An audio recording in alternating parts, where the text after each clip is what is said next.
name is Bruce, and today, we are reviewing Janet and I, the 1972 classic, Mario Puzo's The Godfather. Janet, you selected this movie, although both of us agree this film is a fantastic piece. Yeah, Uh, wonderful piece of art. when did you see this movie first? Oh, I don't remember. I don't think it was right when it came out. I think it was on TV at home, but I was a teenager. Okay. When you watched it, did they like split it into two parts one night and then the next night? No, it was on. I think it was on a VHS tape or something. Okay. So we had the whole thing. We had popcorn and all that good stuff.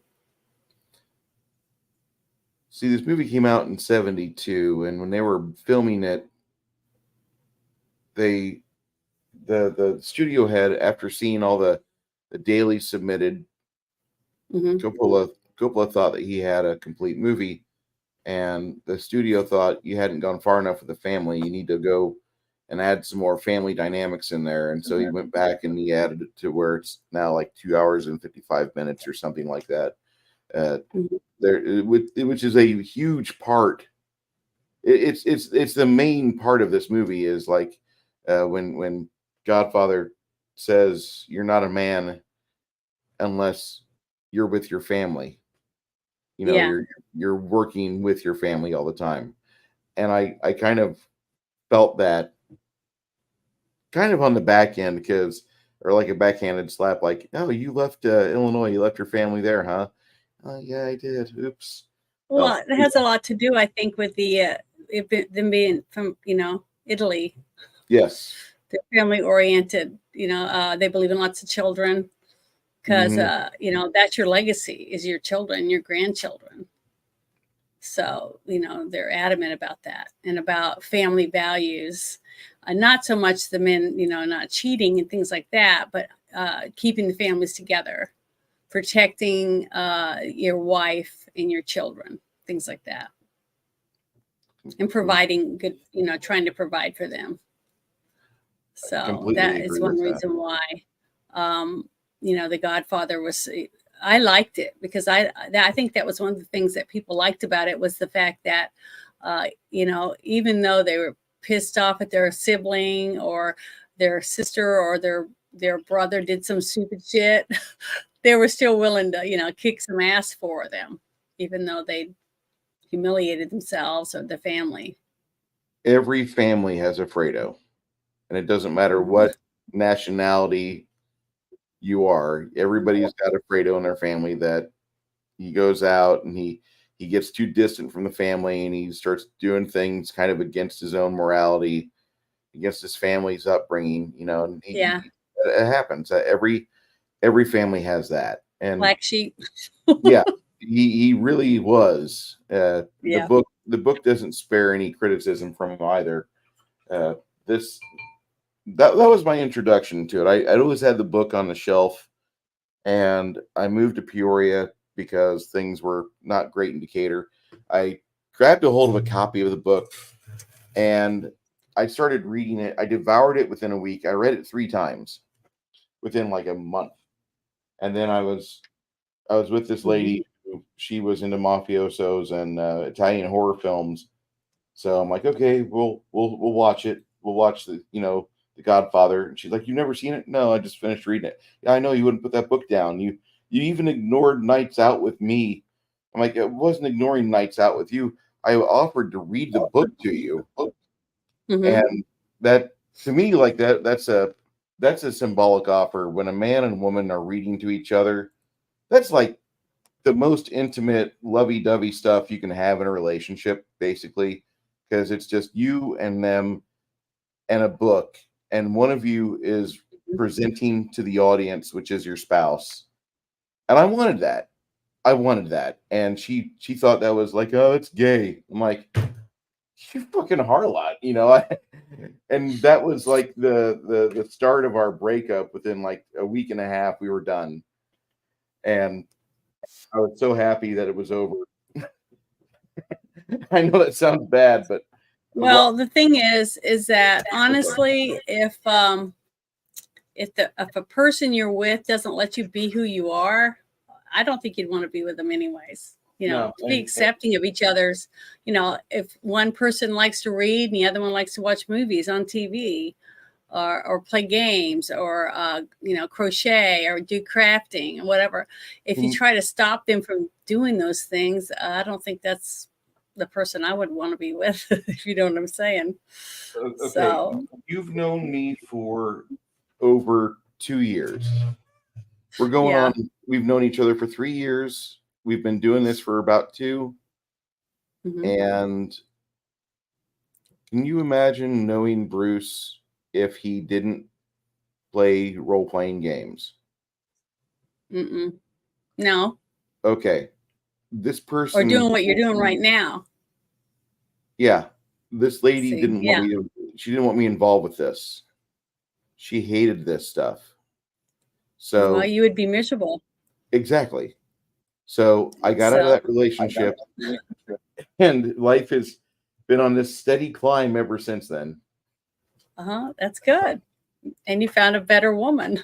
Yeah, I sure did. She lets me play. That accepts you for who you are, and that's what every person wants. To find someone they can fall in love with, that lets them be themselves. As long as you also let them be themselves, then you have a good relationship, and that's important. I wish everyone could have that. We try.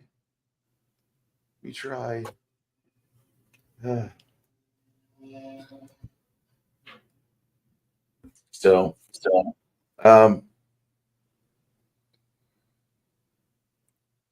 yeah, but I just there's just so many things about this movie.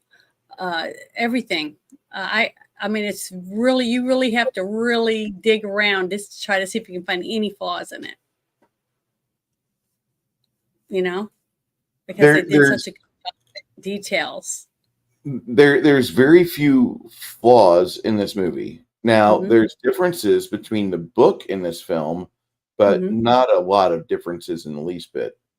After I watched this movie a couple times, and I really began to appreciate the joy for what it is, because at first I was upset they didn't really go into Neri's relationship with Michael, and the last third of the book, as Vito is getting older and Michael is assuming more and more duties, he gets into Nero, or Al Neri, the former NYPD, and he gets to know this guy, and Neri, you want to buy him a beer or a coffee. You want this guy as part of your group, as part of your team, as part of your friends, because he's not only a man of action and gets it done, but he does things and he holds his word, and he's loyal. And he's finally the individual that Michael gets to where he feels like, I have my Luca Brasi. Now, in the movies, Luca Brasi has a fairly imposing presence about him. In the book, you find out why people fear Luca Brasi, the horrible thing that he did, and just, I mean, you realize the guy just doesn't have a compromise. He does not chill. And it's better that he died the way he did. But it's far into the book. And as a reader, you kind of reflect on that, because for a while there, you were really sympathetic to Luca Brasi, not knowing the levels, the depravity he would stoop to get his agenda finished. And the movies don't really give you that. Even the combination, what do they call it? The Godfather saga, which is a 1 and 2 complete. They don't really give you that, because they didn't record that. You have to read the book, which it's not a bad thing. And the book is fairly easy to read. I mean, when I'm saying it's easy to read, I'm not saying it's for like sixth graders, but I'm saying it's for people that want a book that will entertain them, and it does with every page. It's a very good book about anti-heroes, as Six Nation 31 Kings says. Yeah. Yeah, I had I was really shocked at a few things, like the actress that played Anna, is that what her name was? The Apollonia? No, uh, wasn't her name, what was her name? Al Pacino's girlfriend. Which one? The Kay? first one. Kay? Kay, yeah, Kay, that's the one. I couldn't believe it was Diane Keaton because I didn't think she looked anything like her. Because the only one I remembered was the older one, you know, that dressed in the guy's clothes with the tie and stuff. I don't remember what show that was. But I remember my mom had that. I try to remember what Diane Keaton looks like in this movie, and then I ignore everything after 74 for her because she hits this wall. My bad. I know I'm being sexist, but well, the thing is that I didn't recognize her. I kept saying, "Who is this woman?" I kept trying, and then I didn't want to leave because I wanted to watch the movie, but I was trying to remember the actress, and I was just surprised when I found out it was Diane Keaton because I didn't think it looked like her. You know, she looked very different when she was young compared to what she looks like now. I mean, for her side profile and everything, she just didn't look, to me, it just didn't look like her. Well, but now her acting was about the same. You know, Diane Keaton, after I got out of the service and after I went to school for a bit, I got into movies for a little bit just as a consumer. And a friend of mine's like, "Oh, you like Warren Beatty? Because you like these films here. You got to check out Reds. It's really good." And Reds is about a journalist that gets involved with the Communist Party, and she hopes to, bring that spirit and idealism to the United States. It's Warren Beatty and Diane Keaton pretty much just playing themselves. And okay, maybe she's not a completely hardcore sympathizer for Che Guevara, but to me, she never, after that movie, everything from there on, completely, every movie she was in, I'm not going to watch it. I could go through her entire IMDb post 1981, and I can tell you I never saw it. I was completely happy. If Diane Keaton or Jane Fonda are in the film, absolutely not. Go fuck yourself. Well, after I got a chance to, look at some of the, I was trying to look up any kind of trivia and stuff like that about the movie before we watched it. And I did find out that they threatened to fire the director, Coppola, because they wanted him to let Michael kill the two characters, the way that they changed that one scene up. And so, which executive producers, it's like I said, the ones who put up all the money get to have things changed or moved around or have their kids on set, and filmed in the movie, things like that. So couldn't find anything. I tried to see if there was anybody whose kid was in the movie or that got put in there in different parts or whatever. So this entire movie is Coppola's. This entire movie is Coppola's. Okay, you got Sofia Coppola is playing Michael or little baby Michael in the baptism scene. Carmine Coppola. I meant producers' kids. That's what I was looking for, because that's usually what happens. Francis's dad played the piano during the piano scene when they're showing you all the. Yeah, he got a good face shot when they. You're talking about the part where he went to Vegas. No, I'm talking about where they show you all the newspaper clippings where okay, the piano is being played.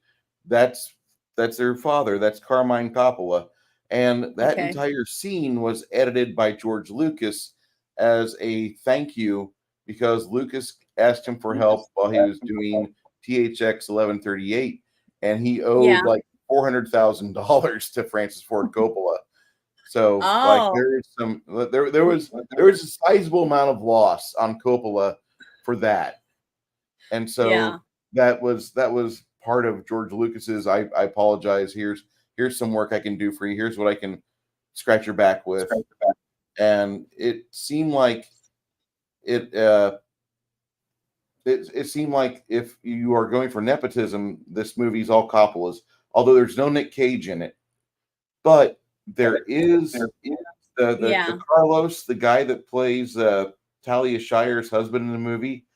He had some mafia friends send them a demo tape, and Marlon Brando was against this guy because he's never done film. He's never been involved with this. Nah, get out of here. And this guy gets pissed off, and he sends a demo tape of him being pissed. And Marlon Brando sees the demo tape. He's like, holy shit, the kid can act. He's good. Yeah, bring him in. He wasn't realizing that he was being serious. Yeah, the other part that I read was that he fought to keep the story as a period drama, which I'm so thankfully did, because that to me was one of the classic things about this whole movie is the nostalgia that you feel as you're watching it, based in New York City. I just love that because it says as a cost-cutting measure, Paramount asked Coppola to modernize the script. So the action took place in 1972 and to shoot the movie in Kansas City. It says, as a stand-in for the more expensive New York City, and Coppola convinced them to keep the story in a post-World War II New York setting to maintain integrity of the film. And I'm glad he did, because to me, that was just... It would have lost a lot of character. And the thing is, yeah, it would have lost a lot of character. But the thing is, I don't care if you watch this another 100 years from now. A lot of people are going to watch it and they will be able to just tell that it was filmed in New York, period. Just because of the way that the city looks compared to any other city. You know what I mean? I think it was a really smart move on his part to keep this a classic that will never be old. Does that make sense? It makes perfect sense. And I just love breathtaking his choices. I didn't realize that the cinematographer Gordon Willis, he's the one responsible for the tone of the film for the most part.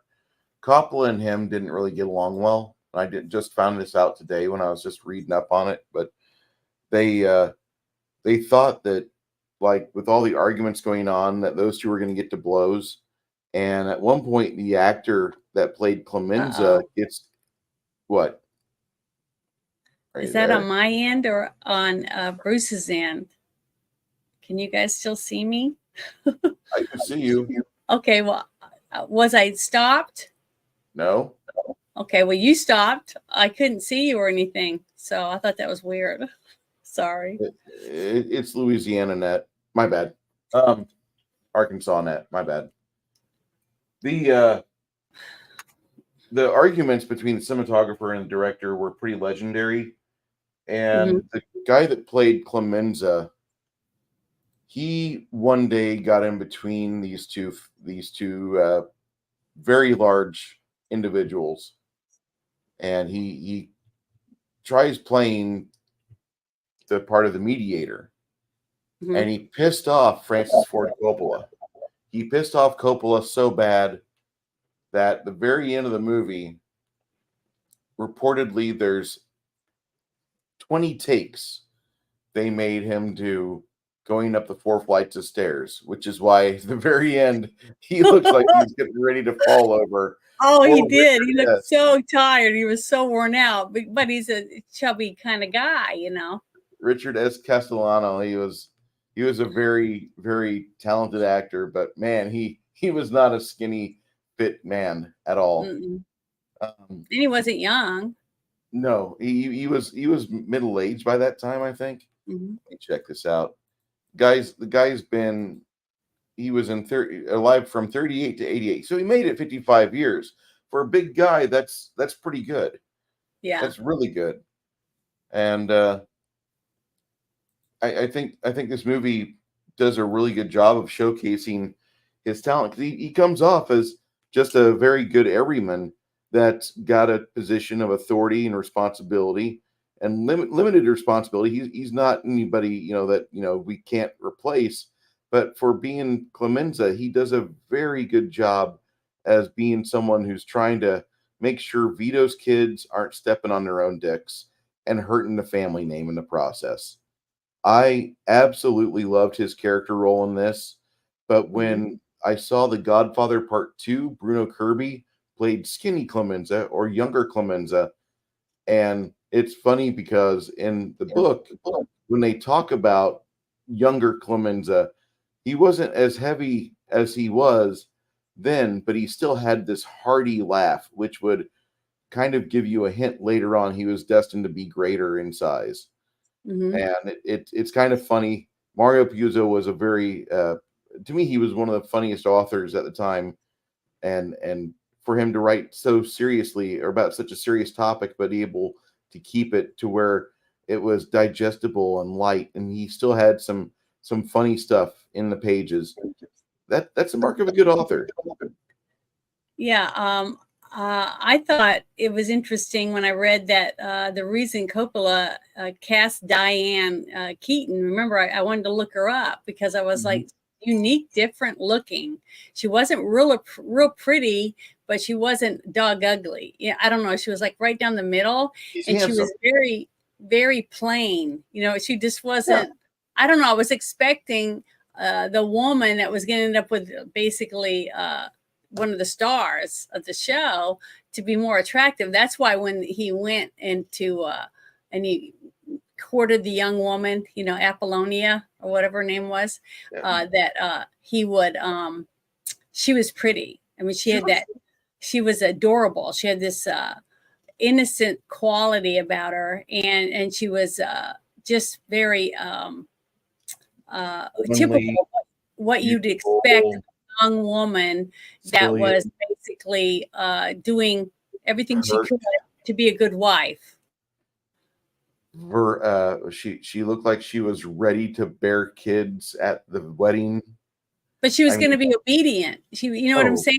And she was, but she was joyful, and I don't know. She just seemed like the typical woman that someone in this type of family would want to marry. So when he was dating this girl, she was like, she stuck out like a sore thumb. So when I read, I guess she does in the book too. But when I read about why he cast her, he said, in order to bring some life to the straight, boring character, because basically, I guess that's what she was in the book. He said, so with Diane Keaton, who he described as eccentric and kind of weird. I thought that was really interesting because she is, she's very, there's something about her that you even though she's a very boring and not attractive, whatever, you can't, you'll remember her later when you see her again, because there's something, different about her. And so he did a great job picking her, for that character, because she was that character. You see what I mean? Just like, I hate to agree and give her any, I hate to give her any beneficial discussion. But I know me too in a way, but she was perfect for somebody who's just boring, just a typical, just doesn't have a life. Basically, she didn't do anything. She was just very a book reader, bookworm, marm, basically, I don't even think she's that interesting. I did. I thought she was okay. I mean, she had something that first attracted him to her in the first place, and that's probably what it was. It was the fact that she was so boring that she stuck out. So it drew him to her, and the fact that she was blonde, probably. Yeah.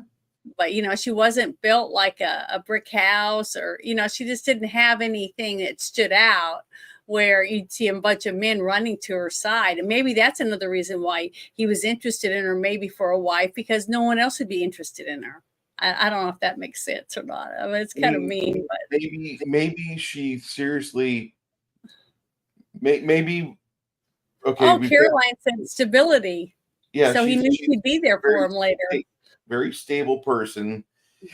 She would be boring as hell. The same missionary style sex every Sunday Yeah, night after 60 minutes, maybe. and you'll get maybe 2.5 kids out of her before she starts getting upset and asking for a uterus removal or whatever they do. Or she had a headache every night. Yeah. Okay, yeah, I guess that would make sense. But I just thought it was very funny when I read that about her. And at the time, I mean, when Michael, just for Michael's character, he tried to get away from family business. Mm-hmm. And so what he did first was he went and joined the army and was a war hero. He comes back and he's got the least Sicilian wife girlfriend prospect ever. He's got this woman that sticks out like a sore thumb among all the other Italian women. I mean, you got Sonny's wife at the wedding. There's a portion of this at the wedding of this movie. The first 15 minutes is a perfect. If you've never hung out with Italians, Roman Catholics, and you've been to one of their weddings, you this is the closest you'll get. Yeah. And this lady is there and she's telling her husband, "You be careful, you keep your dick in your pants." Because she knows her husband. And then she goes and sits with her friends and she's there gesturing from like this to this to this. She's talking about his dick. Yeah. And highlighting like the thing that gets him in trouble the most is the thing that she loves the most about him. And then that's in the book. But she does that and she's showcasing that. And then you get to see the rest of the family, and Vito's there pissed off because his son's not there and he's not abiding by his father and his family's rules, like be here for family, be here for family. And then when he arrives, he's got K on his arm. This, like I can't even masturbate to her when she's like that young. Okay, you have to be a fucking 3 to not even make you stiff when somebody's young and supposed to be hot. All right, there's nothing. So funny. So like I'm watching this movie and I'm like, God, she's just like the book. And that's why he did her. That's why he picked her. Is he wanted to fill the role with the person he felt, but she's a good actress. She's a great actress. She could definitely act. So he did a great job. I mean, honestly, whoever the casting director was did an awesome job at picking some of the people they picked. Even though a lot of the producers and stuff for the movie didn't like his choices. Like I was reading that it said Paramount didn't want Marlon Brando for the character. No. They didn't want they didn't want Al Pacino. They wanted Lawrence Oliver's who they wanted. Oh my God. What I was reading. There's a lot of drinking that would have happened on set. All that wine down his throat. But they said, however, during a screen test, it's not something Brando would normally agree to. So Coppola lured the famously cagey actor into what he called a makeup test, in which in reality was a screen test, and the studio demanded it, right? So when Coppola showed up, the studio with the footage, the executive didn't even recognize Brando under the makeup and were impressed enough to add him to the cast. So basically he tricked, he's a smart man. This guy knows what he's doing. He knows what he wants. He visualized what he wants and how it's going to appear on screen. And he does, and he thinks about how can I finagle these people to get in here where I want them, you know, and put the puzzle pieces together without all these people bitching and moaning about it, because I'm going to make this movie. And that's basically what he did. And that's why he was so successful. It's because he didn't know for an answer. Did you read about the part where Coppola gets everybody in a dress rehearsal, their outfits for the film? Oh, for dinners? And he has dinners. He has everybody in dinners. Right. Just like, you're going to, no, this is how you're going to be with each other. You're going to look all like this. Everybody here, you're going to be doing your thing. And you didn't do that with the Sicilian cast. The Sicilian cast was different. The Sicilian portion of the movie is a little bit shy on the meat of what's in the book, but that you can tell they didn't you could tell that when they did do the parts for that, they seemed like they had a limited budget because they only had a couple of camera angles compared to other shots that they had in New York, and a limited cast. You know what I mean? And only in a certain little area where they could even film. So, but they did that, I think, on purpose to make it look like wine country, grape farming and all that kind of stuff. So they did a good job at giving you the visual in your mind, just like you were saying. You didn't have to have all the gore and a lot of different things, because just seeing the act or knowing what was about to happen put it in your head. So you already had a vision in your head because you already know what the characters look like. You didn't need all the tiny details put in exactly to envision it. See, I would have liked it. I would have liked it. The one thing, if they would have gotten Angelo Infantini, what he played Fabrizio. Fabrizio in the book had this really interesting tattoo on his stomach where this husband caught his wife and another guy having sex, and so the husband was jabbing a bloody knife at them, and if Fabrizio gestured his stomach muscles enough, it looked like it was an animated thing where the husband was stabbing the shit out of both of them.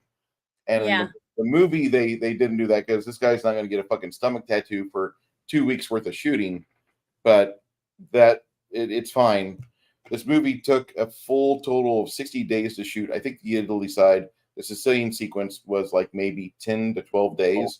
Yeah, and they did an amazing part about that they got Vitelli's entire family rounded up and all the people cast for that, and everybody to follow Apollonia and Michael through the fields, while they're walking and getting to know each other and have their dinners. It was really well put together, and they did a great job. But the thing is, if you think about it, there is no way at all, I don't care who the director is or who the actors were, that they could film this same movie today in 60 days. There's no freaking way. Started in March, ended in May. That's it's amazing. The fact that he was able to finagle all these people to get them to do such phenomenal jobs for their characters and follow the character arcs to draw you in as a viewer and want to root for the right people. You know what I mean? And just everything about it, the rich texture when it came to the locations and the costumes, the cars, just so much in it. It was just phenomenal. Every detail. It was like he walked around probably with that stick with the little square on it. Constant to see exactly what was going to be in every frame. It seemed like that has how meticulous it seemed like he must have been to get such a it was just wonderful, every inch of it. I was absorbing the information, and I've seen it like 7 times, I guess, and it's still, each time I watch it, it's like getting to watch it almost for the first time, because it's so much in it. It's so much culture, and the authentic speaking in Italian and stuff like that even adds more richness and character to the movie, to me, from my point of view, when I was watching it. But did you know that Robert De Niro auditioned for the part of Sonny? Yeah, I did. Yeah, I'm pretty happy he didn't get it. I'm happy he went and played Vito Corleone later. Yeah, later on. But me too, because I'm looking at him in this picture that I'm seeing, and I really like James Caan a lot better. I thought he did a really good job. And they did this movie. They opened up in March of '72, and that was at the State Theater and Lowe State Theater. Then in the United States, 10 days later, on March 24th. They spent $7.2 million on it, so maybe $8 million, including marketing back then. But it raked in $250 million minimum. Yeah, and it's just this is probably the best movie that's ever been made for that time and for the genre it completely has defined the gangster mafia genre, I think, of And any culture.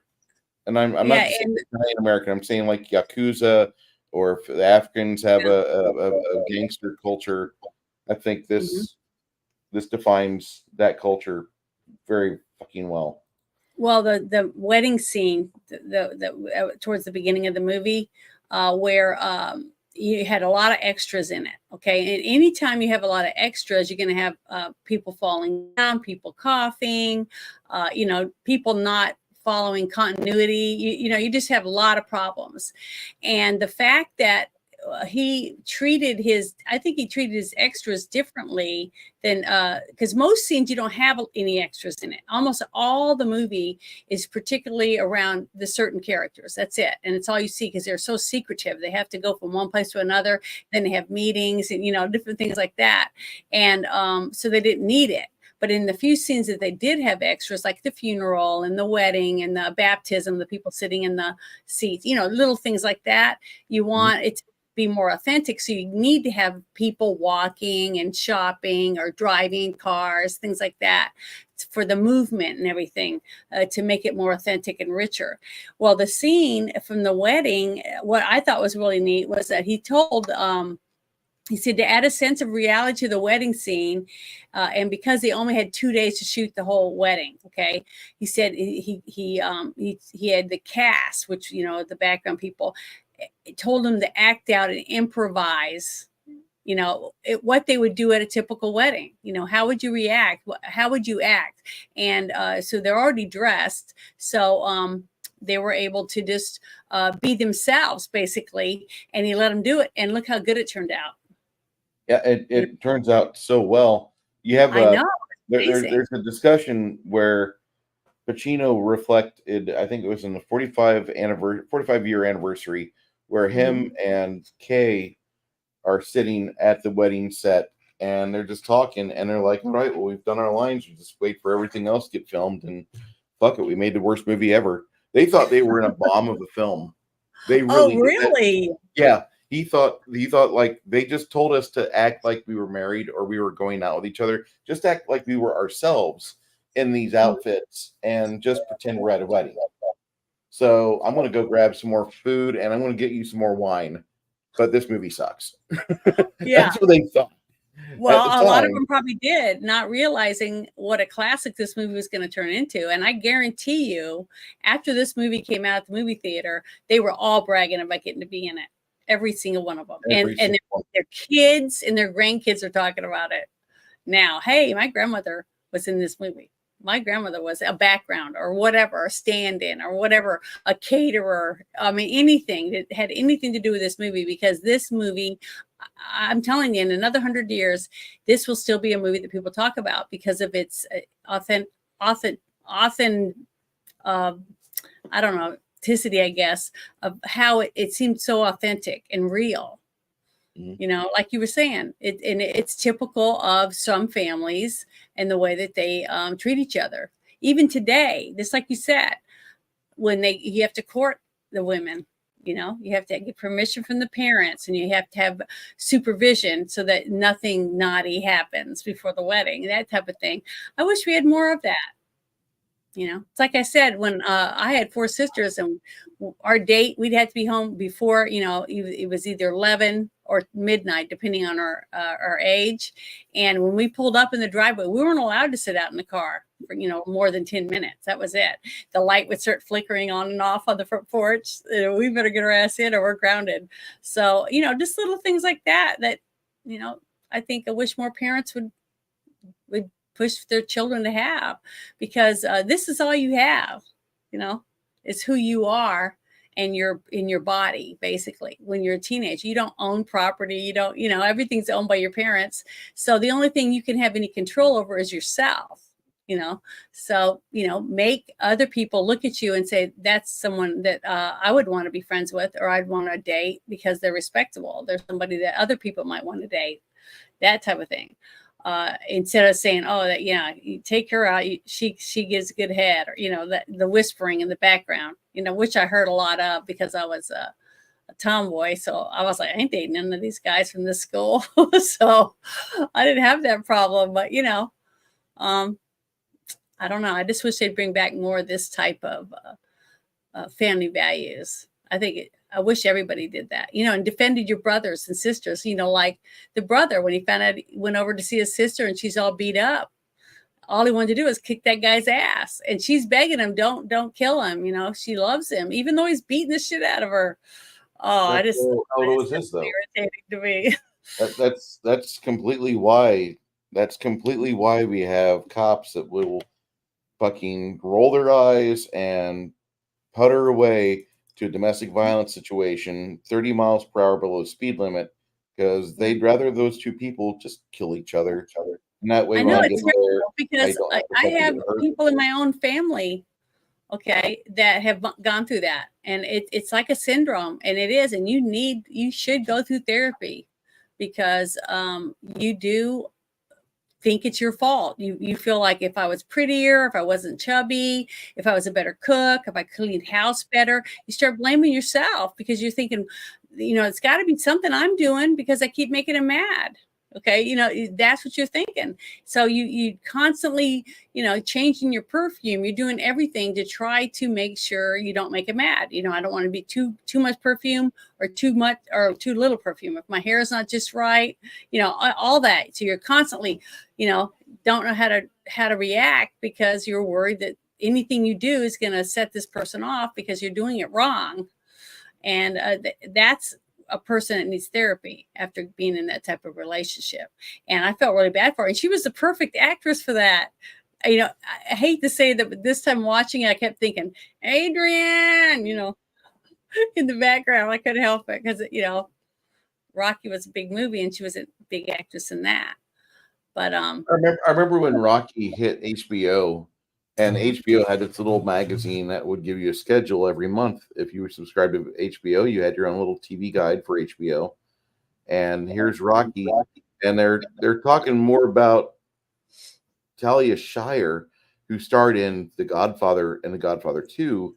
yeah, And not really talking so much about Sylvester Stallone, who he directed and did all the fight choreography and editing for Rocky 1, and he wrote Lords of Flatbush, and he did some other movie, and he also did the Italian Stallion, which you guys should never watch unless you're going to watch it together, and that way we can all laugh at once whenever, like, a young Sylvester Stallone comes out with his hard dick, because it's about as softcore porn as it gets, and it's got frontal nudity. If you want to see what Sylvester Stallone looks like naked, the Italian Stallion is the way to go. I don't recommend that. My dad had these shirts. We had 3 shirts. They all said the Italian Stallion in the font of the movie, which I never knew that there was a movie about the Italian Stallion. And that's what it was about, was him being a sex pervert with his 2 female friends or something. I never knew it was like a light softcore porn made in 1969 or 70. But we wore these shirts in the 70s, and I got to be, a decent size, where I could wear my dad's shirts. I was wearing it too. And people who knew would laugh at me. And I'm like, why the fuck is this shirt making people laugh? And they're like, you don't know? I'm like, no, I don't. And I didn't know about this until like 2009, when I finally decided to use a Google search for evil. And I'm like, Italian Stallion. And it has this movie with Sly Stallone. And I'm like, oh, I'm going to watch this movie I've never seen before. And oh my God. So we may have to do that for one of these, a girl, a guy in a movie. Just kidding. I wouldn't do that to Janet. I'll keep it respectable. I'm just talking about this just so we're educating people here. But there's an actual movie with this. And it was a shock to me that my father, who held Bible study for decades, I don't think he knew about this movie until I informed him of this shortly after in 2009. I'm like, don't wear that shirt anymore. That shirt's torn up and it's got holes in it. We haven't used it for anything but washing the car for the past 5 years. Like, okay, you still got it? Yeah, burn it. I remember one time I walked in, and my parents, they were in the military, right? And we moved around a lot. And my mom would have like I don't know if if it's called pinochle or rummy or something like that, where there was these little dishes in the middle of the table and they played cards and they got money, real money. They played for real money. Mhm. Okay. And then my dad would have poker, in the other room where it was just all guys and they're all smoking like cigars and pipes and cigarettes and stuff. And we weren't allowed to go in there, except if they called us and asked us to bring a drink or things like that, then we would be allowed to. We thought that was so cool. We'd just sit and wait for someone to call us to go get something for them because it was so cool to get to go in there where the grown-ups are at. It was almost like a forbidden area or something. Yeah, I don't know. It's just, I know it sounds stupid, but that when you're a kid, that's what you want to do. But I remember a couple times where my mom would say, take this in there with the guys, like a bowl of chips or, stuff like that. And I remember going in one time and right when I opened the door to go in, that's when I heard, turn it off or something like that. And I looked because it made me want to look. And it was, naked girls and stuff running around. So then I knew, okay, that's why they don't want us in there because they're looking at naked women. And it was on the TV. So they were watching, movies while they were playing poker or whatever. But I remember that. So that's when I said, you don't want to go in there. They're doing naughty things in there. So I told my little sisters. So yeah, men are men, and I thought my dad was a good person, So I'm pretty certain my dad didn't know about that movie. okay, well, I'm fairly certain. If but he did, he bought the shirts, but he didn't know about the movie. he bought the shirts because of the last name. Oh, okay. Stallone. No, Lombardo. Oh, Lombardo. Okay. Okay. That makes sense, I guess. Yeah, my dad's like, yeah, Italian fan. Okay. When he's an adult now, you can ask him, hey, Dad, did you know this or not? And see what he says. He might shock you. I'll have to do that next time we talk.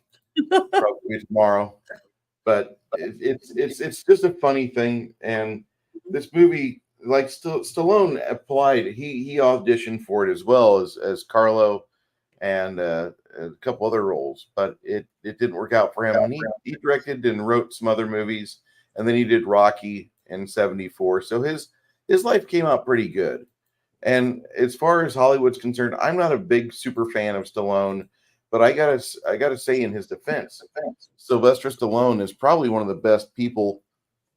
He's one of the best people in Hollywood because not only does he direct and star in movies, but he also does fight choreography.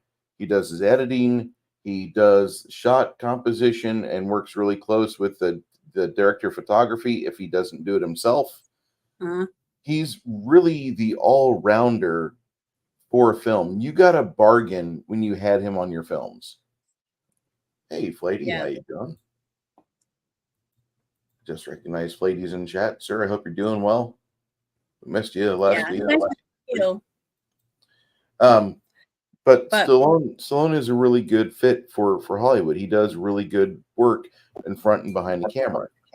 The only thing I'm going to say elsewise on that is that the list of people that were the studio wanted in this movie is kind of big.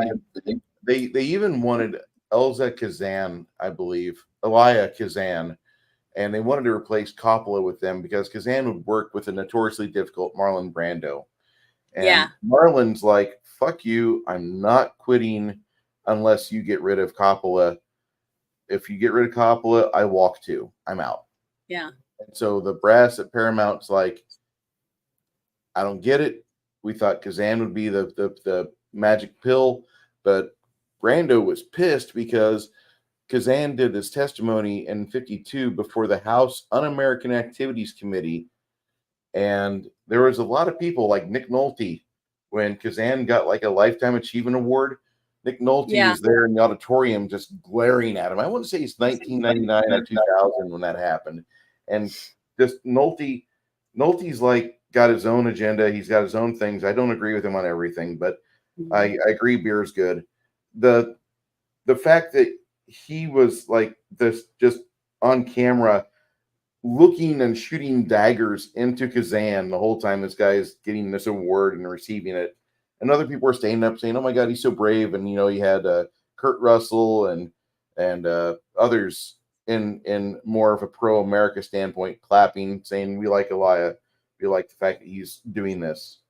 Yeah. But Marlon Brando and Martin Scorsese handed Elia Kazan the award for lifetime achievement and a recognition for what he did back in the 1950s, which is what caused a bunch of more pro-communist people to just absolutely hate him.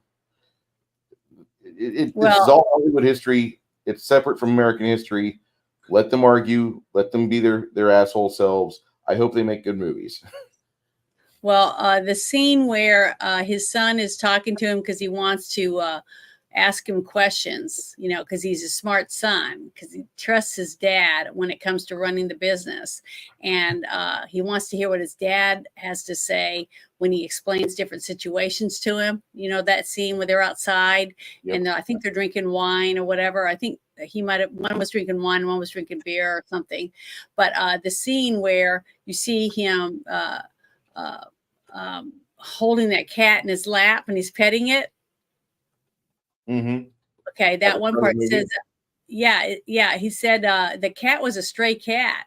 It said during the day, his daily walks to the set, Coppola would often see a stray cat. And on the day of the shooting for that one scene, in the study and in the out in the yard part when they did those two scenes, he said he took the cat and he put it in his lap, in Brando's lap, and told him to improvise with it, just to see, you know, to make it more, you know, like he's learning to live a normal life. He's not the Don anymore, you know, that kind of feel, you know, like that he was trying to get.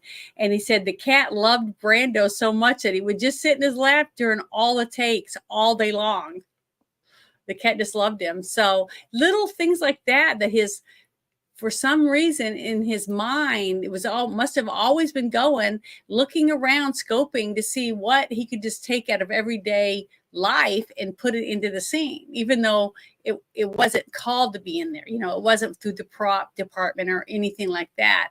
It was just something that just showed up and he just grabbed it, put it in, and it added a little reality to the scene, right? I thought that was genius. I mean, that just shows you what a great vision that he had as a director, to me, at least. When I'm reading some of these things in the trivia that I was able to find, I thought that was just, I don't know, I just thought it was really good. And the fact that Brando went along with a lot of it, you know, because he trusted him as a director to lead the scene and let him portray the character too. So that's good teamwork right there. And when you see that type of relationship between an actor and the director, you're going to have a better quality film.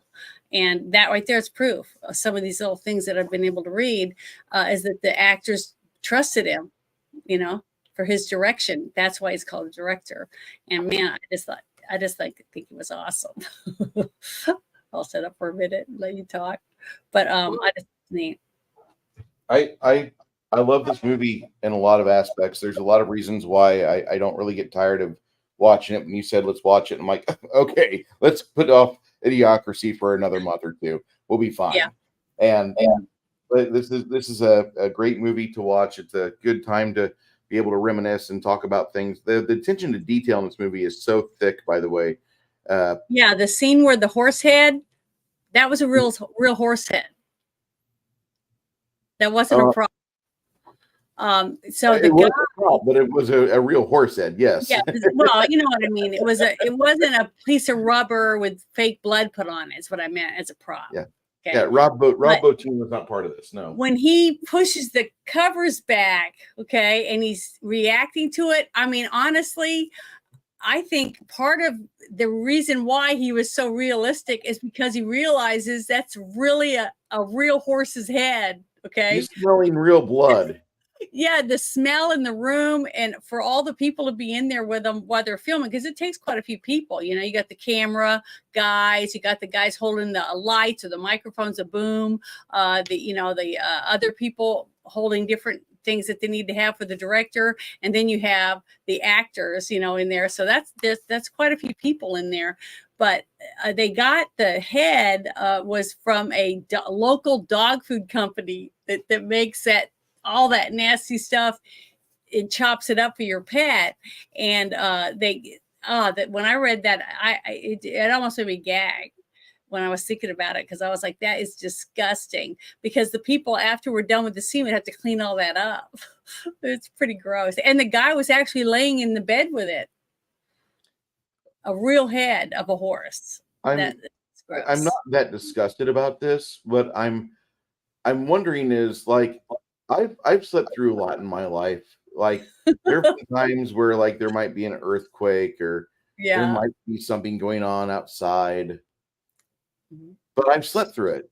I want to know what type of medical condition this guy had.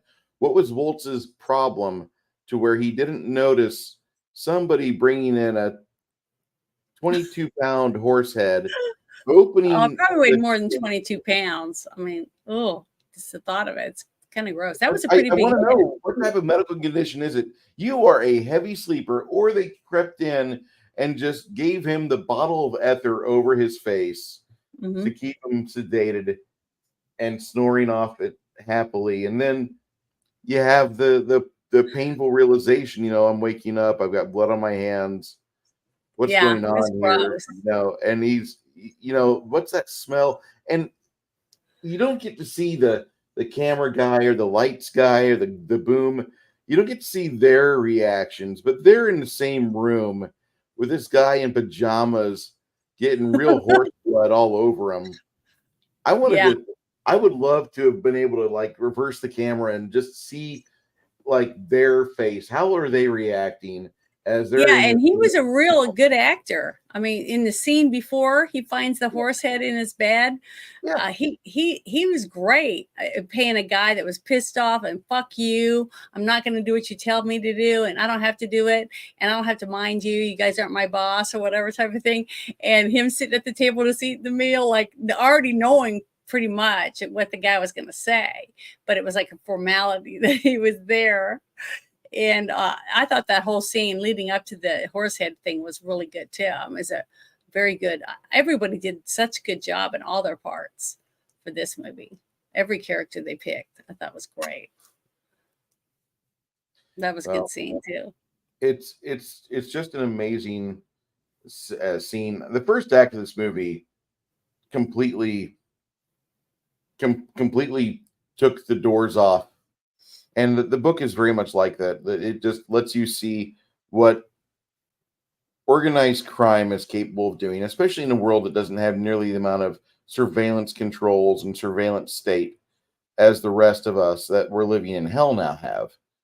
I feel this is one of the best movies that showcases what organized crime can do, and they would probably move to continue to have their activities disguised or obfuscated in modern times. I can only imagine. That's why we have hackers and some guy from Jamaica trying to email me something so I can like have something placed on my computer and they can have You won the money. lottery. You won the Yeah, lottery. Something. Yeah. yeah. I just need Bunch of shit. $3,000. I'll give you all 20 billion of this. Just John Marley, rest in peace, veteran character actor that played Jack Woltz in the Godfather film. I'm happy they didn't show everything that the book shows you about Jack Woltz, because you get to see one like small scene in it, and this guy behaves a lot like Joe Biden around little kids. If that's all I need to say, that's all I'm going to say. Oh, But he's that much of a dirtbag in the book. Later on in a subsequent scene, you see the consigliere kind of notice that this young girl is walking out of the office with her mom, and the mom is trying to console little daughter. Little daughter is walking very bow-legged, and here comes Jack out of the office. He just got done doing what Jack does. yeah. The guy's a piece of shit. Okay. Hmm. So it all bad things happen to bad people. Understand that. And this is a book Yeah. that's fan service. Not everything, not all the time do you get such good books like this that get turned But into the thing movies. I liked about it, about the okay, every person, I haven't met a person in my life, okay, that if something bad happened to their loved one, like they were murdered or a drunk driver took them out, running them over or crashing into their car, or their child was assaulted or killed, by a psycho or whatever. Every person I know wants revenge. They want to get even with this person. They want that person gone. Like that one guy that shot the guy they were bringing through the airport, right? Things like that, because we all want to make the person that's hurt someone we care about pay for it.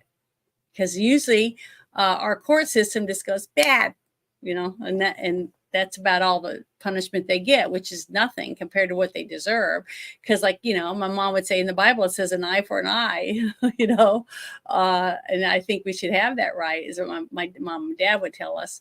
But so when they take that one guy out and they let him drive, he's driving out there, they think he's gonna be doing something else, and the guy takes him out in the back seat, but the other guy gets out to take a leak, that part. And then he goes out to get a leak, and Paulie's sitting up there at the driver's seat, and then he receives two to the head. Yeah, in the back of the head, basically. But when he comes back to the car, he tells the guy to drop the gun, leave the gun, and he said, "Get my cannoli," or whatever. What is it? How you say that stuff?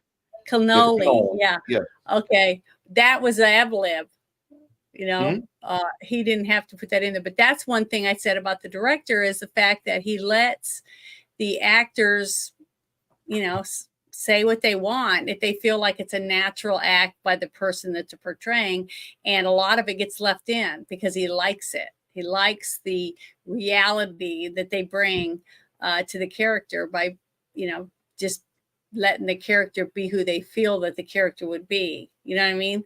And I think that's one reason why this movie was so good, because he let so many people have that opportunity to add just little things like that. And when you have enough of that added to the movie, it just adds to the overall whole script and story for the people like us watching it unfold in front of us that don't know what's going to happen.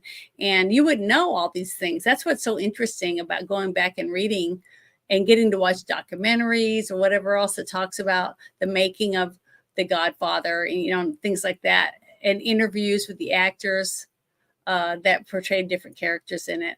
I just think he did a great job. I think Coppola was just a genius when it came to making this movie, for sure. So it's one of this was one of my grandfather's favorite films for a very good reason. It just reminded him a lot of when he was growing up and the things that he did as a young man for people in his neighborhood, which there were elements of this crap in that neighborhood because it's the Bronx. Yeah. You expect to have that in Bronx and Brooklyn and even parts of Manhattan. But, you try to just get along with people. And if you're not on the radars of anybody, you're doing good. Don't try to make a name for yourself. Don't try to go for that big money payoff. Yeah, don't make waves. Don't make waves. That's the worst thing you can do.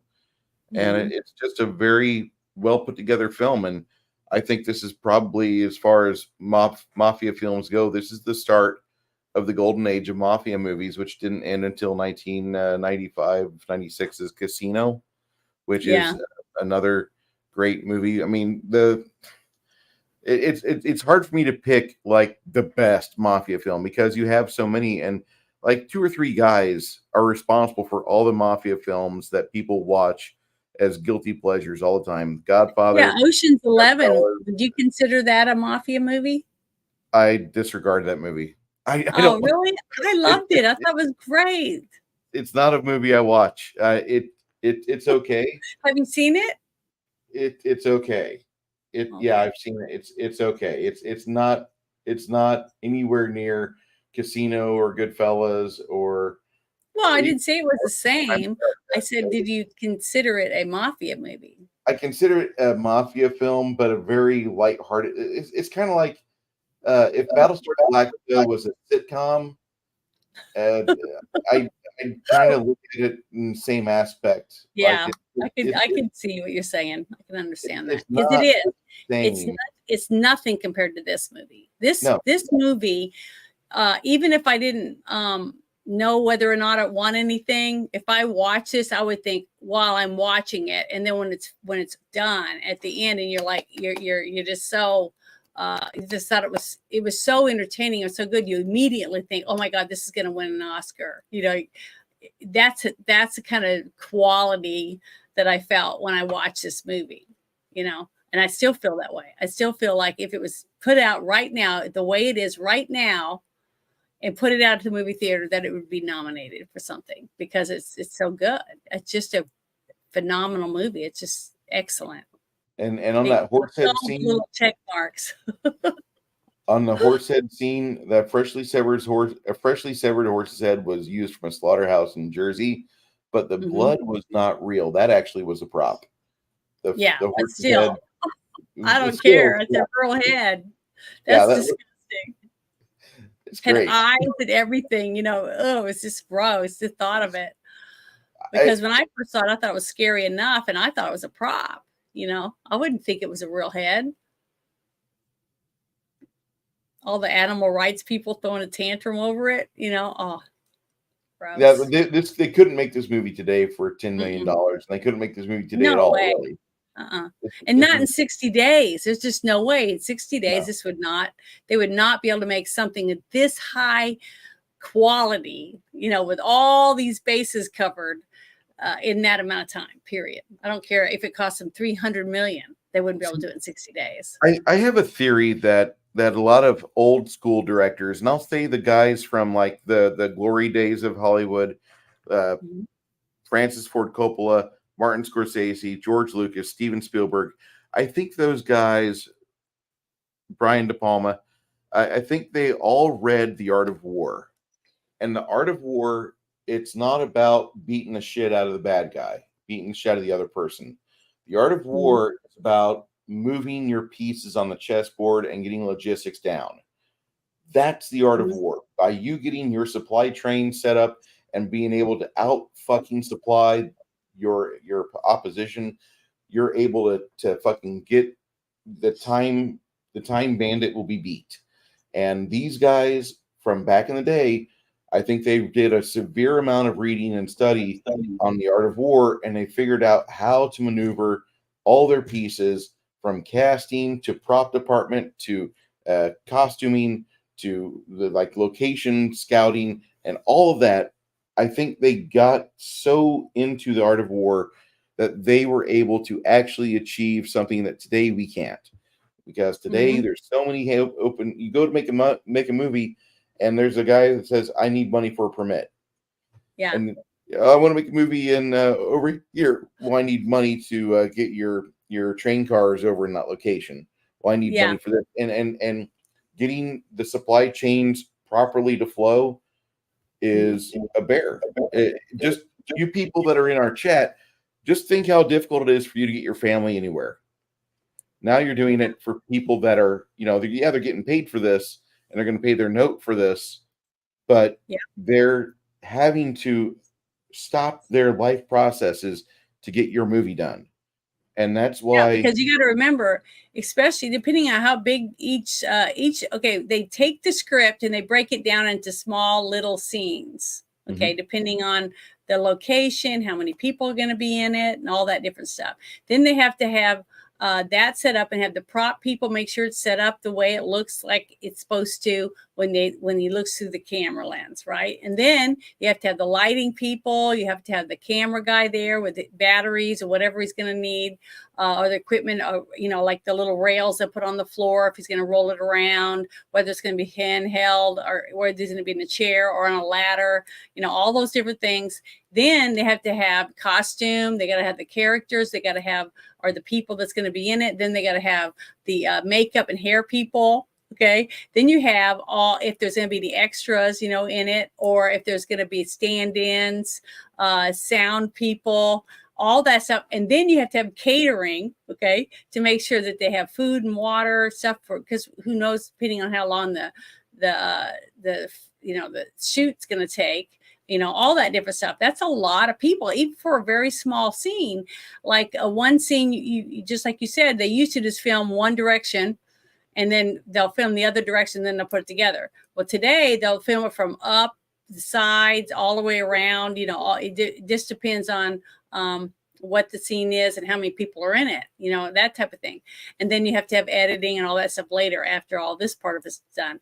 It's just got a lot of work to just do one small scene, and it takes a lot of effort. And the more people you have involved, you know, for continuity and everything, so that the editing is easier for the editor, because the person knows to keep the cup in the right hand. Even if you have to do 25 takes, the cup should always be in the right hand, because then you don't have to edit out all the parts where the person's swapping hands with the cup during the same scene and they're saying the same lines. You know, there's just so many different, or their purse is on one shoulder and then it's on the other shoulder during the same line. You know, I don't know. It's just ridiculous when they have to try to edit together.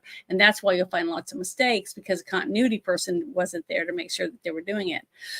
But one of the things I thought was interesting was, it said that that Paramount snatched up the movie rights to the book, the novel, before it even hit the shelves back in 1969.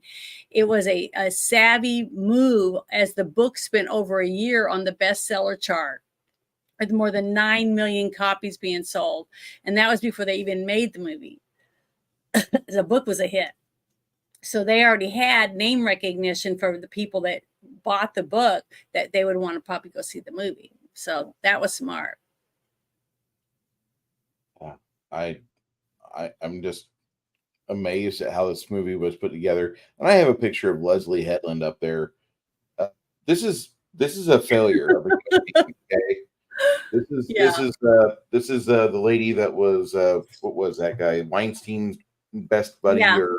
Or yeah, she was the armorer. She was the armorer for that movie Rust. No, she was not. She was actually. This is the lady that's running Star Wars right now. Oh, because she looks a little bit like that girl. That's who I thought it was. Yeah. This lady doesn't understand logistics. She doesn't understand story composition, and she doesn't understand characters. Is she a writer? This woman? She's in charge of Star Wars, I believe, at this moment. Mm-hmm. She's the one person that KK is using as her main thrusting spear point to shove their agenda down the fans of Star Wars that still believe that Disney Plus wouldn't give us a bomb of a series. By the way, you guys, you're paying for Disney Plus. You're just perpetuating more and more bad things to happen. 10 years or 5 years from now, you're going to find out people that were involved with Disney Plus acting and behind the scenes shit were involved in a sex cult, or they were doing something to Bahamut or some other ancient Old Testament religious, not God figure, but some demon god or some pathetic lust for children. Or whatever they call it. Yeah, Moloch, or these people here. She's complicit. She's okay with it. She was Weinstein's right hand girl, and this is a piece of shit that's ruining your favorite franchise from your childhood. She's part of the Hydra that's doing that. So just stop giving money to people like this and make your own fucking stories. Play your own games. Do the things that make you happy, but for fuck's sake, stop giving shitty people all your money. Yeah. All right. Yeah. Well, I don't like giving my money away. So I'm not worried about it. Yeah, there's not enough wood chippers. I mean, we could probably coat the entirety of Australia in fresh compost with the amount of dead Moloch worshippers that would go through a Vermeer wood chipper. Just saying. Yeah. I'd like to see it happen too, because I'd like to live in a world without having kids be under threat. Did I say that loud? Yeah, I did. So I'd rather have that than what we're living through right now. This movie, yeah, perfect example of what you do when things run right. Mm-hmm. This is a classic in every event. Well, this is exactly what I talk about a lot when I talk about having all the things, all the boxes checked off for a hit movie. When you have a person like a good director that says, I want to make this movie. Okay, what do I need to make this movie? Well, I'm going to need all these certain people, and then we'll get the actors. Because normally you have them, send them out, find locations, who's going to do the cars, depending on how big of a movie you're going to make and what kind of things you're going to have.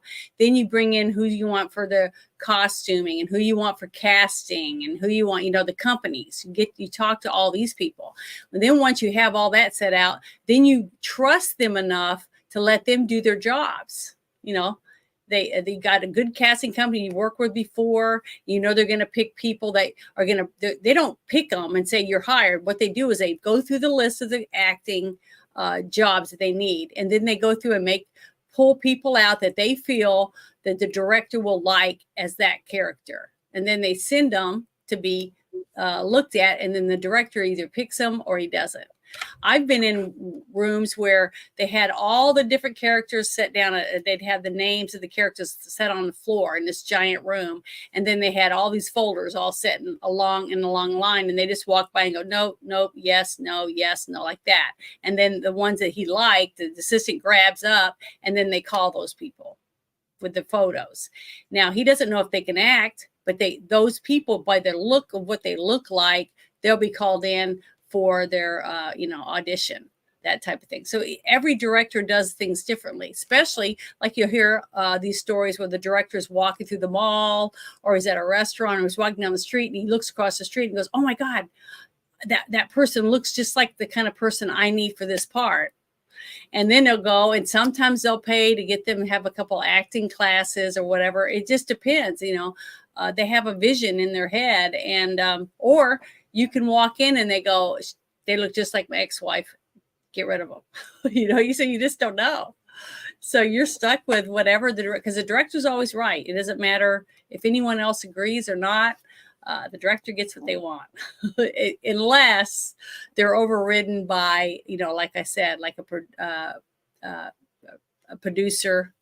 One of the producers that's paying lots of money.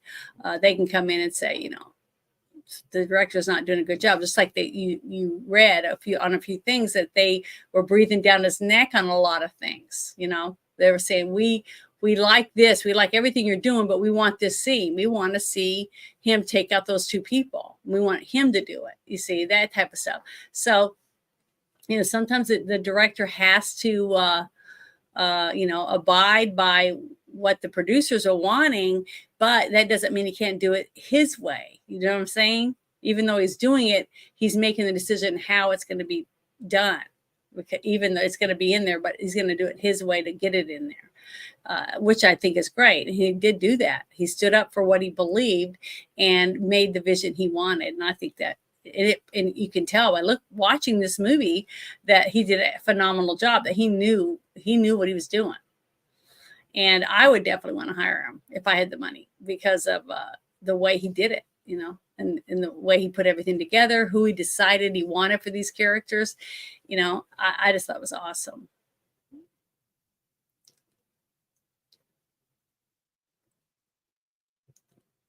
Are you there? What are you looking at? Oh no, I my wife came in, so I muted my mic. Okay. So this is a movie that's just landmark in cinema. If you've not seen The Godfather yet, I want you to. I do. Mm-hmm. If you've seen The Godfather, go ahead, give us your scores. I'll have Janet read them off.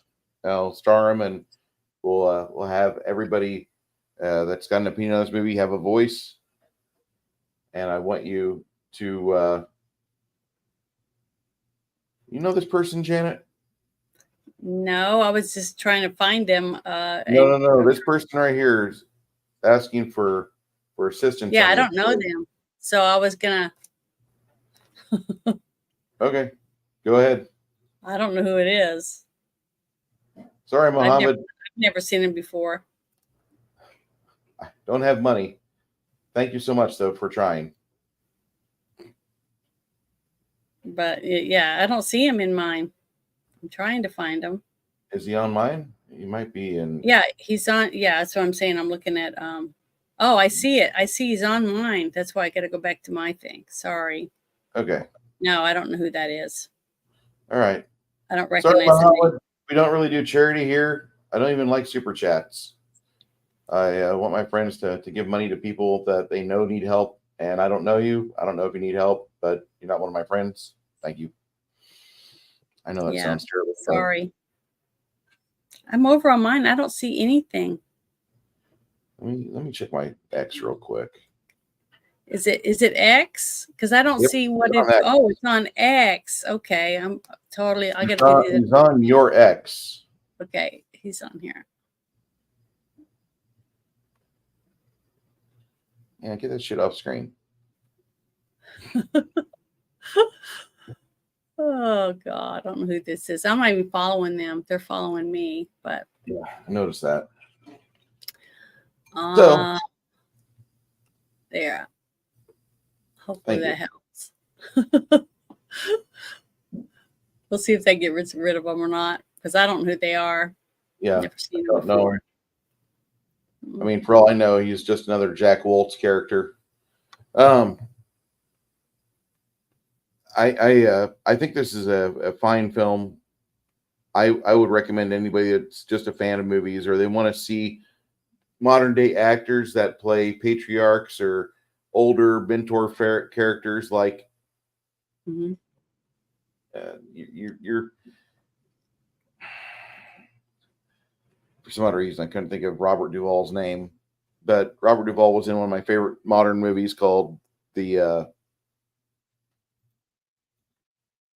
wife is asking me another question here. Okay, he was in one of my more recent favorite movies called Secondhand Lions. And if you've not seen Secondhand Lions, that's a really good film. It shows you him just kind of opened up wide and just completely pulling off a Duvall performance you've not seen before. And you probably haven't. But Duvall's an amazing actor. He's done great things and a lot of work. And it would be nice if you guys haven't seen him as a young man, watch this movie. This film that he does is fantastic. The guy is born in 1931. He doesn't have that much more time left, but this is a film that you would really enjoy. He also was in, I want to say he was in THX 1138. I'm not certain about that. Let me scroll back. Yeah, he was THX. He was the original guy. And so, I mean, he's got good ties to George Lucas, to Francis Ford Coppola. He's been in Hollywood for years, and he's been an actor since 1960. If that means anything to you guys. So he's been around the block. He's seen things. He knows things, and I think you guys would really enjoy this if you've not seen it yet. I'm starring the comments here that are discussing that. I want you to see this film. For me, this movie is a 94 out of 100. It's a very good movie. It's a very good adaptation of a book that I love. The characters are well done. They're realized. The only thing I really didn't like was the very end of the movie. They sped up everything. In the book, Al Neary goes off. He's back. Al Neary goes off and he does Mauve Green over in. He didn't. You need to boot him, Janet. I don't know how. He's on your X. I know, but I don't know how to boot him off X. I've never done it before. So I'm sorry. You guys are just going to have to read it, or I don't know how to get rid of him. I blocked him from my X, but I don't know how he's even able to even get on here. I just want to get rid of this. Sorry. Guy. Anyway, well,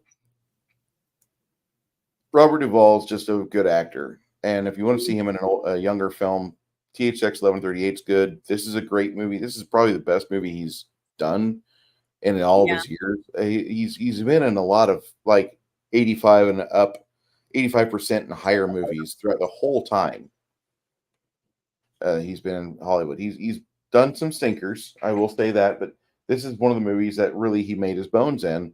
And I think this movie is a fantastic display of him as an actor, and you get to see Al Pacino as a very young man. He looks really weary in the last third of the film, but they do that to try to show the age between 1945 when he's a young man out of the army and the 5 years he's been working around his family. So they do a good job.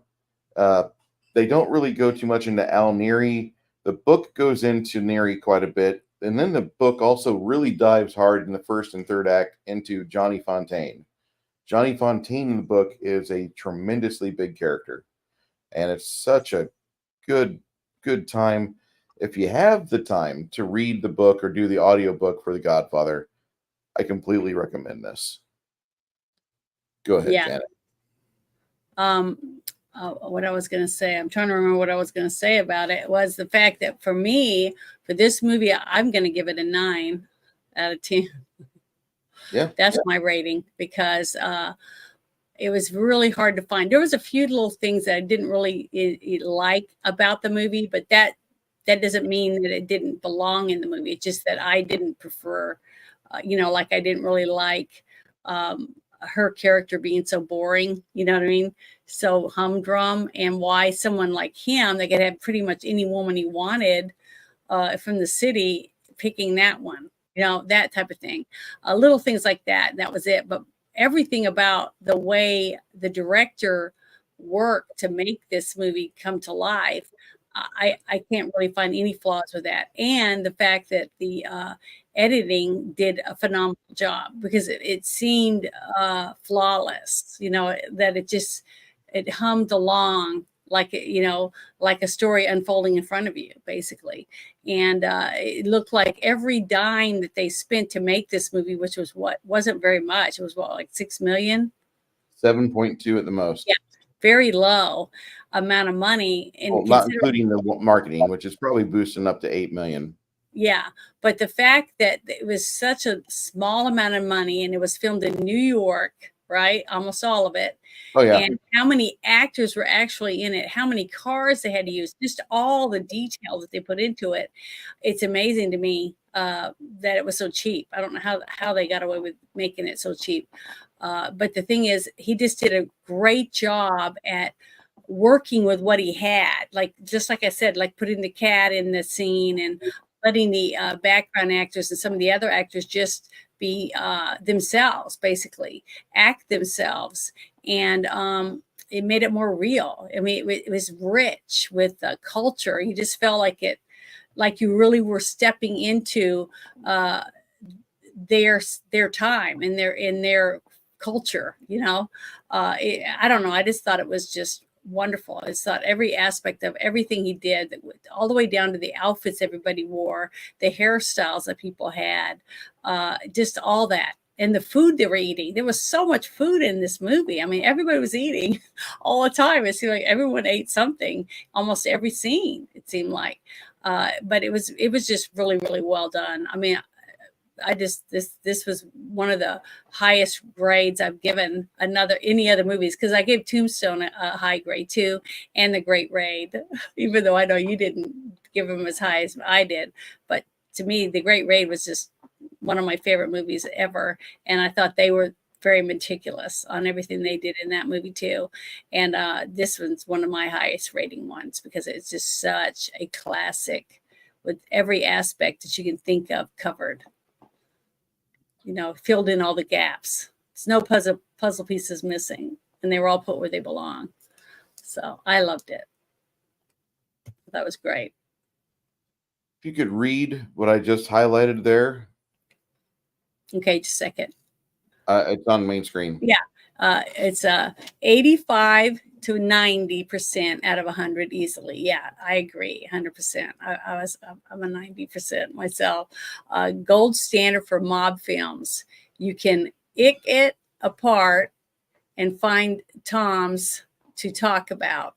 Tons. Oh, it says it's an M, but that's what he meant. Tons. Yeah, okay. You can pick it apart and find you can. Anyway, you can find something wrong with any movie, period. But this one he did. The director just did a phenomenal job. There might have been an actor here or there that didn't, meet up to what we felt in a scene, maybe. But the fact that he had his hand in every aspect of what went on in this movie, and you could tell that he loved this book. He loved this story and wanted to see it come to life up on the big screen. And you could tell, because he put everything into this. I thought it was great. I thought it was excellent. I could watch this every month, take 3 hours out of my month every month and watch this movie and not get bored of it. It's just got so much in it. So much exudes from every crease and crevice of this movie. It's so good. I We can't. want to do Secondhand Lions too, aren't we? We will. That's coming up. So Yeah. Okay. So I think I think there's other things I want to talk about this film. I don't know if you know a lot of the actors that are in it. If you've done any personal work with them, I mean, a lot of these people are past their prime, retired or past. not really. I mean, the only one he's not in this movie. I mean, there's a few of them I knew, I've heard about, people talked about them, but no, I never. I've done stuff with Robert De Niro and some other people like that, but nobody in this movie that I recognized. Cazale played Fredo, and actually in the book they did a good job of describing him. John Cazale has the physicality that you see kind of in the book about Fredo. He's got the perfect actor. Like the casting agent did some serious work. They went and they got everybody properly placed. This is a very good actor for the part, just physicality speaking wise. He did good. It's just that John Cazale wasn't a great actor per se. He's good at what he did. I'm not going to take that away from him, but he there's a few scenes where he's a little kind of robotic. I hate to say that, but I think his performance was about a 7 out of 10. I'm not going to say it was 9 out of 10, 10 out of 10, but 7 out of 10. He did good. There's a room for improvement, and this guy he did a really good job with it. Talia Shire probably is my least favorite part of the movie because I just can't stand her character because she's that plays the damsel in distress. She's the impetus for the first act scene. Everybody comes together for her because they're marrying her off, and it's kind of interesting, how that all starts. And even at the first scene in the movie, like you get to see her future husband's a piece of shit. Yeah, it's pretty plain to see, and every time, like the other aspect of this movie that anytime you see oranges or the color orange in this movie, something not good is going to happen. Oh, I didn't notice that. See, now that's something I'll have to look for the next time I watch it. Every scene with oranges in this movie, watch it, because violence is coming, or misadventure or injury is coming. Yeah. I didn't notice. Mispronounce anything. Just tell me. But I did notice it seemed like through the whole movie, his character had a black eye or something. Pretty accurate. That's so pretty legit. I wonder if he hurt himself while filming, because there was a show that oh, never mind. I'm not going to mention it. Let's say there was an actor that had had an accident and was all bruised up, and they stopped filming for 3 weeks while this person healed up. So, because he didn't look like that in the. I actually think the bruises, the scars, the injuries on Michael are intentional because they wanted to showcase that he wasn't afraid to get dirty. Yeah. And he was a military guy. That's what that one cop said when he was telling his boss, hey, I don't want to do that. He's a war hero, So he had some, he was a decent cop, but he was just being run by a crooked cop. See? Mm-hmm. So, I like that whole aspect, the vision that they showed you of how, the police officers were all pulled off his dad, and just for the fact that he showed up is the reason why his dad didn't get shot and killed that night, that type of stuff. And I liked, there was one thing that I didn't like so much about the movie was the fact that you didn't get to see more turmoil between the brothers, especially when Michael was picked above others, when he was the youngest. Stuff like Well, that. okay. Fredo, being the middle child, he was weak. He didn't have the conviction to do things. When his daddy was attacked in broad daylight at a fucking marketplace to pick up Mhm. fruit, the fucking Yeah. kid dropped the gun, and all he did was sit by his daddy's body and cry. And it makes it sound like Fredo is one of those guys that he needs blue pills to function Yeah. throughout the entire book. Mhm. Like it holds no punches for Fredo whatsoever. Fredo is completely incapable of having a moment of passion without assistance. And every time that he is bringing around girls or around girls, it's never really for him, but it's so he can look good for others. But yet, in the exposition of dialogue, you have everybody describing how Frito fucks up everything by he's got an eye for the ladies and he spends more time trying to pursue pussy and the family tradition of acquire power, get money, worry about bitches later. And that's the entirety of Fredo. And Fredo even makes that statement like, I was skipped over, Michael. This isn't fair. And in the book and in the film, you get to see the contrast of their characters, and you know why Michael was chosen by Vito to run the family. Because as much as Sonny would have been a really good, aggressive leader, he would have brought the heat down the family. He would have probably made a lot more problems for the family than what would have been worth. And it would have fallen apart under his leadership. Frito, just throw him out to fucking Las Vegas. We'll deal with that later. Well, yeah, I understand that. We could see that. But the person that's getting pushed to the back or to the corner or kicked to the curb, is it going to be happy and just accept it? You know what I'm saying? And that's a weakness on his character fault because he doesn't understand that he is his own destruction. He's the reason why he can't cook. He's the recipe ingredient that doesn't work well in the mixing bowl. Yeah.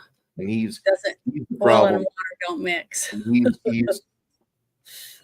He's a well-written character. Mm-hmm. I like his character. I don't like him personally, but as a character that functions within the script and the movie and the book itself, Frito is necessary because he helps provide a bridge of incompetence from Sonny over to the promised land of what Michael can do for the family. Yeah. Like that, he provides a very good contrast of the various aspects of the Corleone. He embodies the weakest aspects of humanity in the Corleone family, in my opinion. But that's just my opinion. And I'm not a super study on the Godfather movies or book. I'm just going on what I recall from the book because I haven't read it in almost 20 years. But I watch the movie probably about once every 2-3 years. It's a very, very good film. And this movie should be followed up. For those of you that are interested, we'll be doing a Godfather Part 2 viewing probably around January of next year. God willingly, with my good health.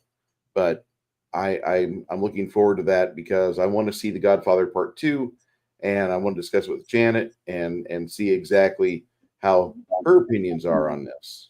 Mm-hmm. Okay, sounds good. Because we're like getting booked up, aren't we, for this year? I mean, we're not quote unquote booked up, but we're getting closer to it. Now on next week, and here's where I advertise our service for next week. Next week we watch the 2005 classic Idiocracy. And we're finally gonna watch it. Who stars in that one? I laugh because I can't recall off the top of my head. Is it Michael Keaton? No. Oh, What one is he in? That one's the one.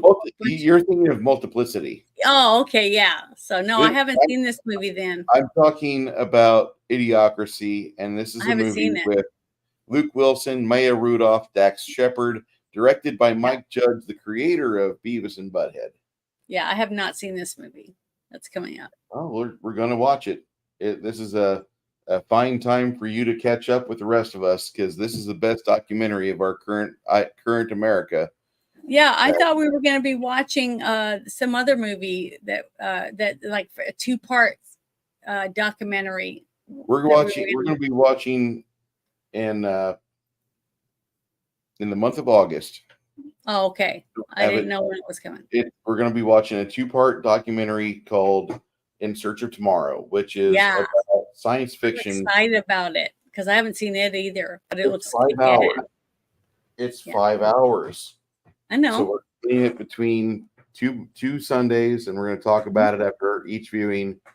But we're going to do In Search of Tomorrow in August. I don't have the date set yet, but it'll be the 18th and 25th. Mm-hmm. I have to move before I leave, right? Around. Yeah, I have to move some stuff around because your schedule, July 7th, we will not be doing Screamers. We'll have to set that for later during the Dan O'Bannon Happiness Month. Because wait a minute, Dan let me look at my thing again. Hold on, I gotta move everything.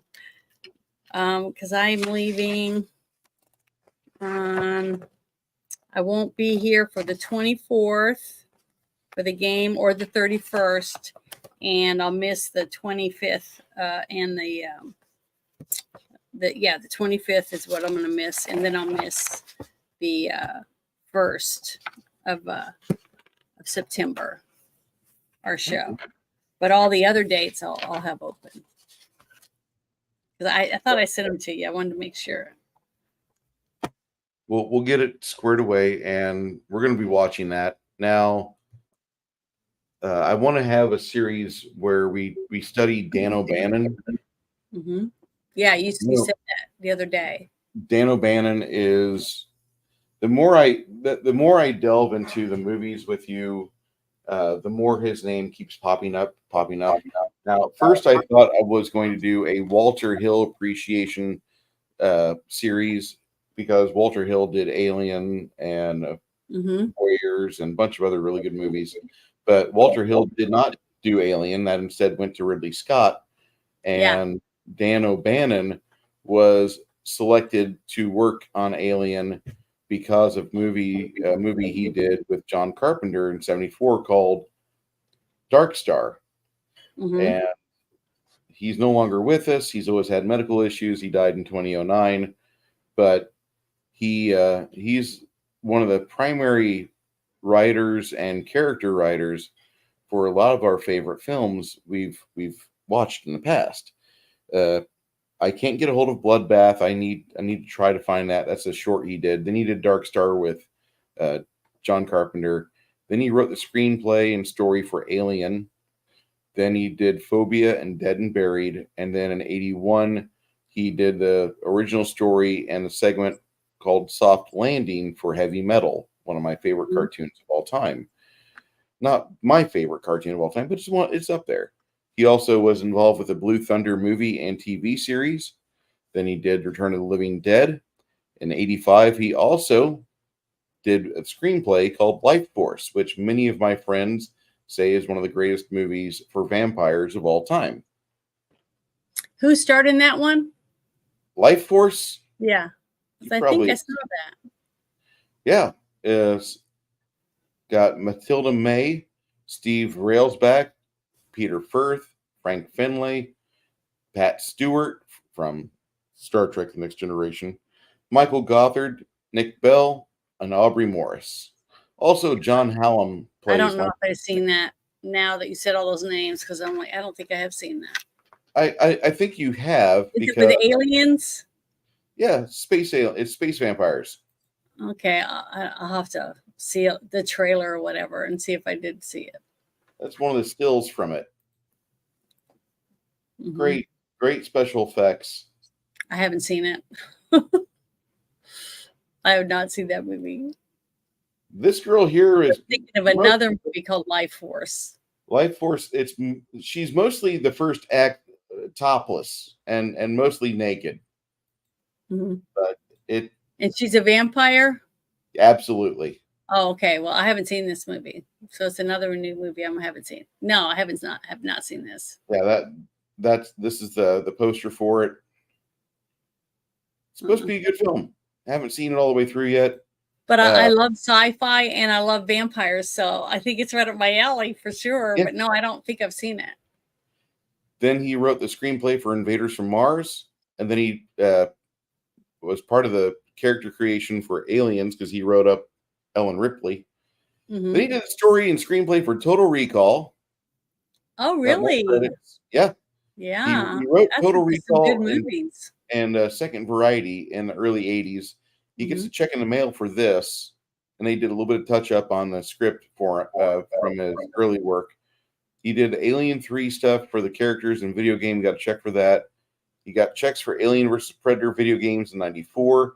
In 95, they turned Second Variety script into the movie Screamers, which is one of my favorite low-budget movies of all time, which is just fun. And then Alien Resurrection, he got another check. And then deleted scenes for Alien, the outtakes. He gets all these checks for these movies that I really enjoyed. Alien, Prometheus. I saw that. Total Recall, the crappy one with Colin Farrell.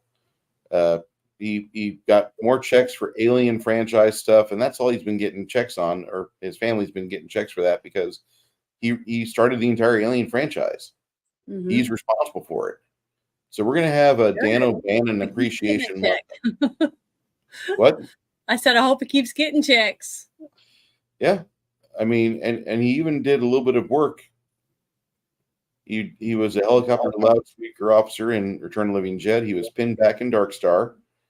And apparently there was an Alien interview in 1989. I don't know. Oh, I have seen that. Okay. Anyway, is it a documentary? Area like a documentary? Yeah, it's a documentary about the aliens and UFOs, the reenactments of alien interviews.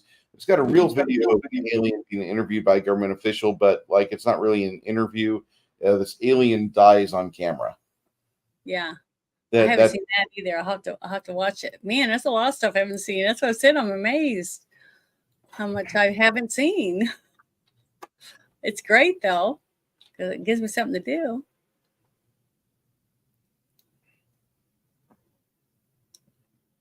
Oh, let's see.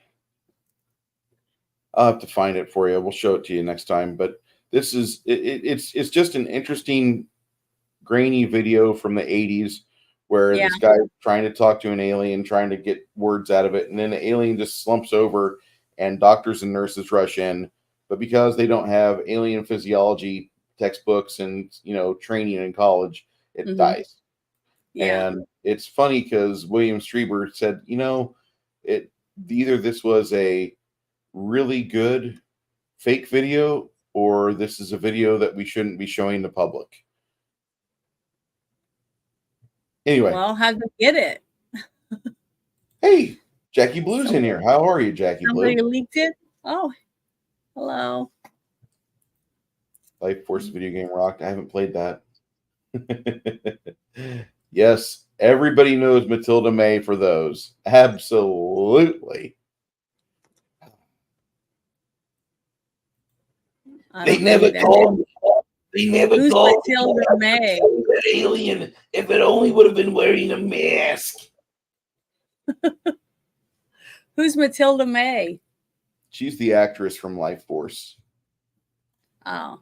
She's the the little one with the girl. She's a 5'4", 5'6" tall lady with great boobs. Oh, okay. Yeah, I was not impressed with the boobs on the girl in The Godfather when I got to see him. They were nice. They were just small, and that's typical. They just looked like the bottom half of them was missing. I don't know. They just looked weird. Like she never wore a bra the whole time she had boobs or something. I don't know. She never had Interesting. to. They just, Wow. you know, she never had a 30-year-old year like you did.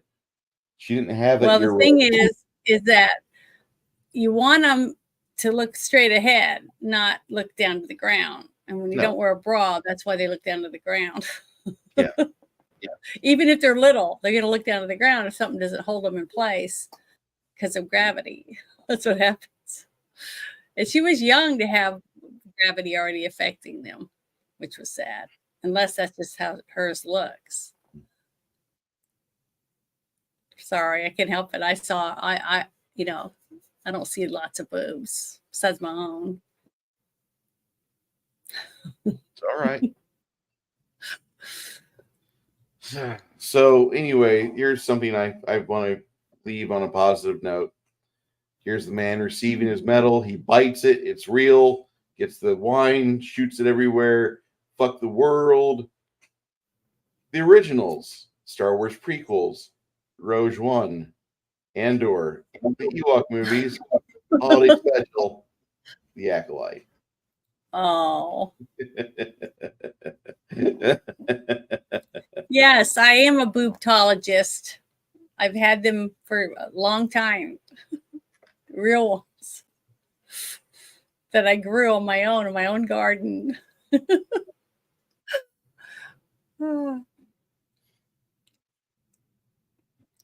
That's one thing I was thinking about, all these people that are getting boobs put on, all these guys, because they have a fantasy that they can play with boobs whenever they want. So now they can once they get, boob job. If you think about it.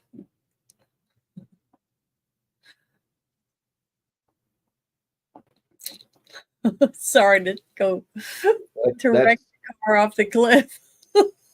Right. So Janet's a boobologist, and we will see you guys next week.